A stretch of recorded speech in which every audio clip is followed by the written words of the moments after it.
Bref, aujourd'hui, j'ai raté mon client. Il l'a vu, je l'ai vu, nous avons vu, vous avez vu. Et là, juste après, il touche derrière pour vérifier. Là, à ce moment-là, il se rend compte que je l'ai vraiment Djoufara, là, il s'en rend compte, tu vois. Bref, regardez jusqu'à la fin. Et reprenons au début. Bon, les gars, ça dit quoi aujourd'hui? On se retrouve avec Anas. Et là, je lui fais la spéciale, il répond. Voilà, je savais.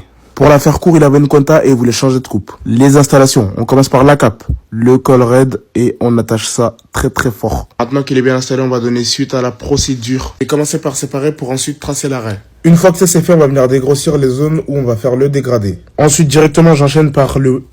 Ça se dit le mouillage de... Non, je suis fou.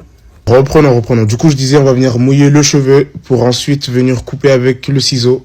Parce que vraiment là, le but de la coupe, c'était de vraiment tout couper, qu'il y ait un petit changement.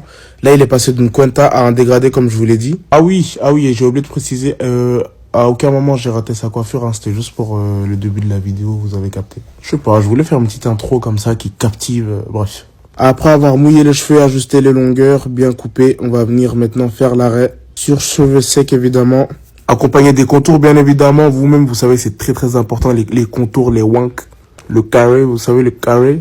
En vrai, je trouve que les contours sur... Enfin, ça dépend de quelle coupe, hein, mais je trouve que les contours sur une coupe, ça fait 70% de la coupe. En vrai de vrai, les gars.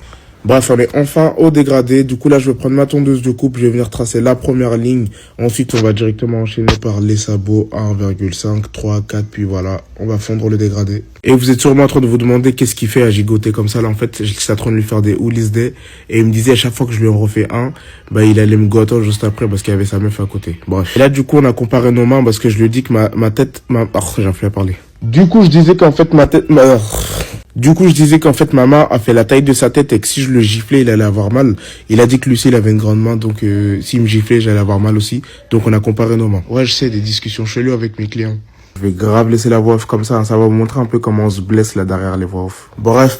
Du coup, comme vous l'avez vu, j'ai fait le dégradé de l'autre côté aussi, hein.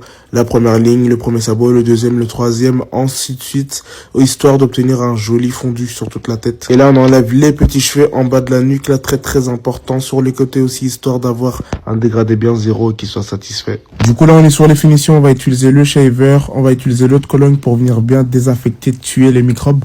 Ensuite, les gars, ça va être le moment du verdict. On va venir le montrer la coupe avec le miroir. Il m'a demandé de tracer sa moustache en 2-2. Du coup, là, je lui fais les contours de la moustache, pas trop fin, un peu en pointe. Il a l'air satisfait, regardez. Je lui demande de faire un petit pouce. C'est validé, c'est carré. Ça se voit qu'il est satisfait. Je suis satisfait, tout le monde est content.